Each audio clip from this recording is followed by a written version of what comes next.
If you know me, you know that I'm really anxious, and so for the last probably 3 hours, I was worried about falling.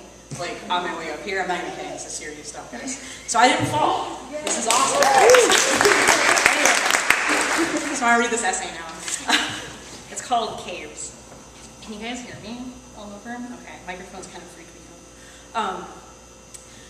In the first of the National Geographic photos of Hang Son Doong, the largest cave discovered to date, 2 men are lowering themselves down through what they refer to as the Great Wall of Vietnam. The cave is a face, the 2 men surrounded by beams of green light in what would be the 2 eyes. Jagged brown rock molds the face around them as they descend the first 200 feet. In Plato's The Republic, Socrates describes an allegorical scenario where men are trapped in a cave. Cold chains along their arms and legs press them against the cave's wall. The chains and each other are all they see beside shadows moving swiftly on the opposite wall. To explore a cave safely, you need a hard hat, electric light sources, bulbs and batteries for electric lights, maybe a change of clothes, boots, rope, but not the kind of rope you use for regular rock climbing. This is cave climbing. Trash bags, food, water, gloves, knee pads, elbow pads, a first aid kit, and of course, packs to keep all this gear in.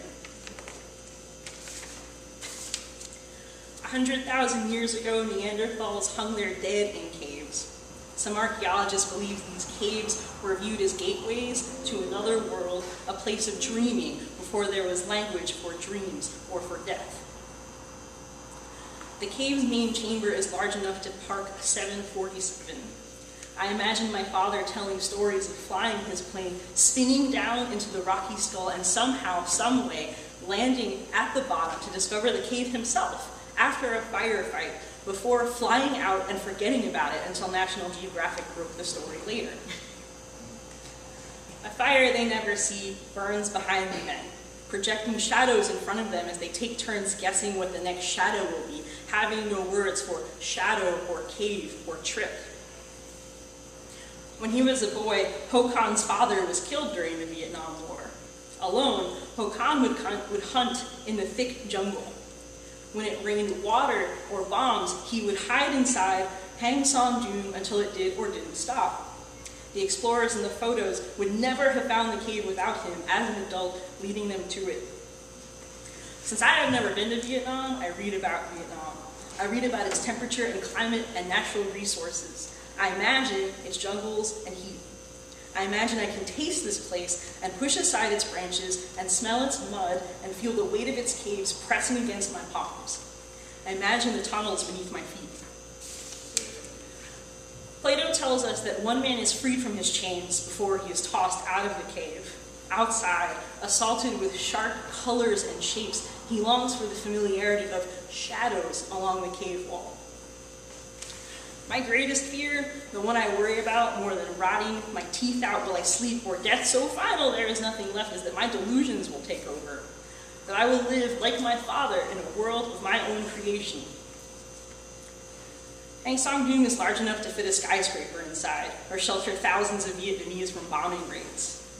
Perhaps they hid in the area explorers call the Garden of Eden, where a roof collapse let light into that blossomed into a jungle. Monkeys climb trees in the space between underground and above ground, while snakes squirm along what I imagine to be the wreckage of downed planes.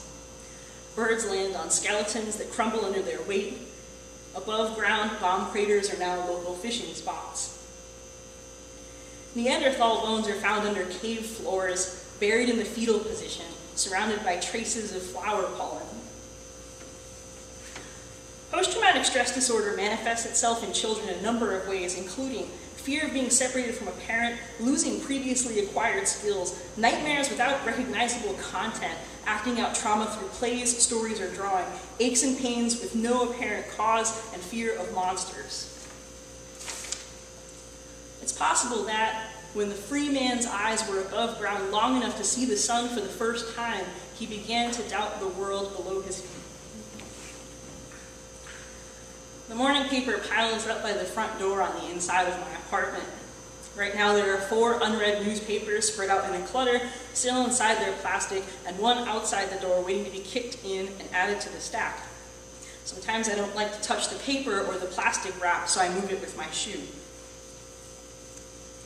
Further inside Hang Song Dune, the explorers spend 20 hours drilling holes to reach the top of a V-shaped trench of water. They have named this area Passchendaele after a trench in World War I, where Allies near a Belgian village lost over 300,000 soldiers to gain 5 miles of ground. There are cave pearls to be found here, formed when water from the ceiling loosens up limestone over thousands of years. The water falling in Hang Song Dune comes from so high up that the cave pearls there are the largest ever discovered, baseball-sized instead of marble-sized. I have spent the last few months debilitated by irrational fears. At night, the ceiling and walls take on different shapes, pulsing along with my heartbeat.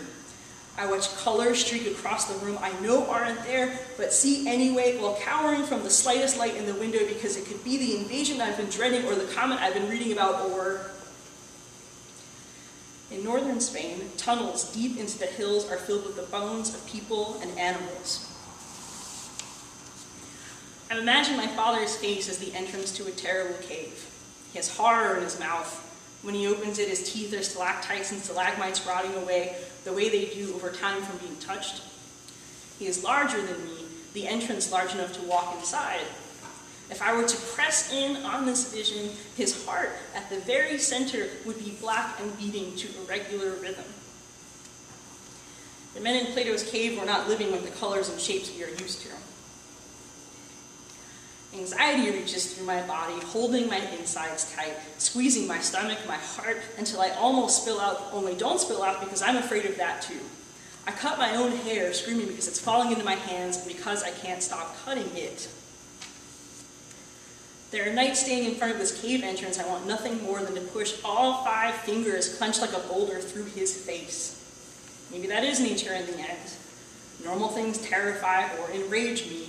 I punch holes in walls, break the furniture, break the dishes. I have not lived under my father's roof for 10 years, and I am still punching holes into walls, still breaking the furniture, still breaking the dishes.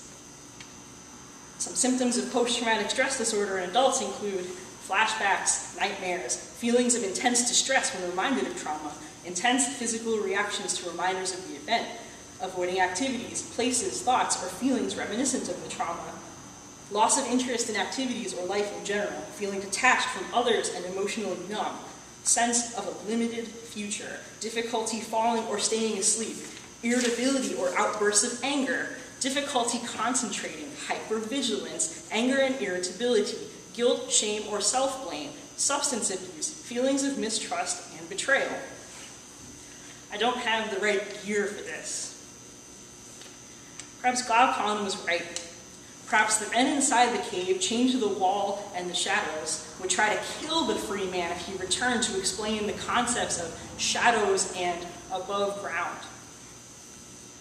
I go weeks at a time without links of real sleep, waking up erratically, wet and cold, sometimes shaking, sometimes screaming, always worried, to stare again at the walls or the window, but not the window, because the presence of the window is in and of itself terrifying. The window is also terrifying because the presence of light obscured by the blinds that I can see, and it's still too bright, so it must be something from space that we don't know about, coming to take me or everyone, or some nuclear missile from a country we are secretly or openly at war with, or finally ending the war for good, or something from another dimension, or something with advanced technology, advanced enough to get me, or some space rock coming to flatten the world in an explosion of fire, or... In the absolute blackness of caves, where limestone isn't weak and collapsing into sinkholes and skylights, animals are eyeless and white. My father is watching everywhere.